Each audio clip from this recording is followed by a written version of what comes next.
La parole est à Monsieur Bernard Debré. Merci, Monsieur le Président. Madame la ministre de la Santé, la situation du médicament est préoccupante.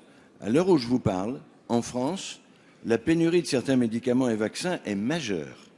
Plus de 200 médicaments et de nombreux vaccins sont impossibles à trouver. Je pense au BCG, vaccin contre la tuberculose, au DT polio pour les nouveau-nés. Ces vaccins sont pourtant obligatoires pour pouvoir inscrire son enfant dans une crèche. Ils ne sont plus disponibles depuis des mois à cause de l'explosion de la demande mondiale. Comment les parents peuvent-ils dès lors inscrire leurs enfants dans une crèche? Je pense aussi aux médicaments contre la maladie de Parkinson qui sont en rupture de stock, et il y en a bien d'autres. Je le répète, plus de 200 médicaments parmi les plus utiles manquent aujourd'hui. Madame la ministre, notre pays est tributaire de l'Inde et de la Chine. C'est là-bas que sont fabriquées les molécules qui sont ensuite transformées en Europe de l'Est, la France ne faisant que les conditionner. Sauf pour les nouvelles molécules qui sont certes efficaces pour certaines, mais coûtent très cher. L'Inde et la Chine produisent à flux tendu et préfèrent vendre leurs produits prioritairement à des pays émergents et plus chers. En France, les laboratoires ne jouent pas le jeu. Certains préfèrent ne plus importer les anciens médicaments, trop peu chers, pour vendre les nouveaux, pas forcément meilleurs, mais beaucoup plus lucratifs. Les grossistes, eux aussi, pour gagner plus d'argent, vendent 10% de leur stock hors de France.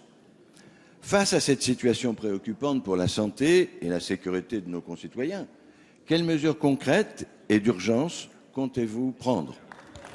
Merci, Monsieur Debré. La parole est à Madame Marisol Touraine, ministre des Affaires sociales et de la Santé. Merci, Monsieur le Président, Mesdames, Messieurs les députés. Monsieur le député Bernard Debré, c'est vrai qu'il y a des tensions, parfois des ruptures, en ce qui concerne l'approvisionnement de certains médicaments.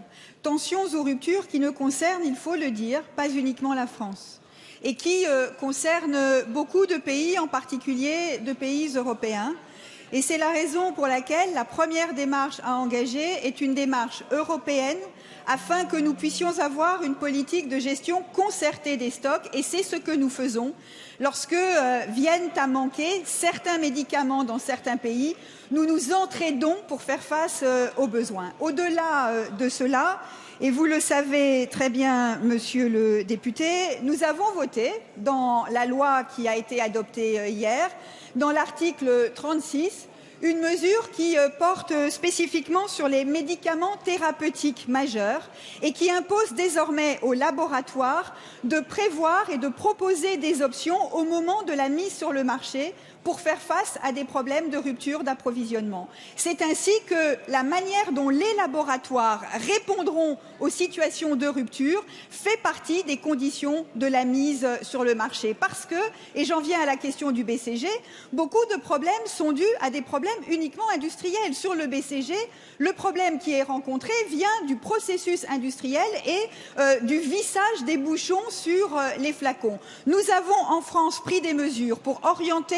les vaccins de façon prioritaire en direction des PMI et des centres antituberculeux, des PMI pour que les enfants puissent se faire vacciner, accéder à l'école bien sûr et à des places en crèche. Nous faisons en sorte de garantir à tous les enfants qui en ont besoin le vaccin qui est un vaccin essentiel pour la vie collective. Vous le voyez, Monsieur le député, le gouvernement assume ses responsabilités, y compris face à des enjeux internationaux.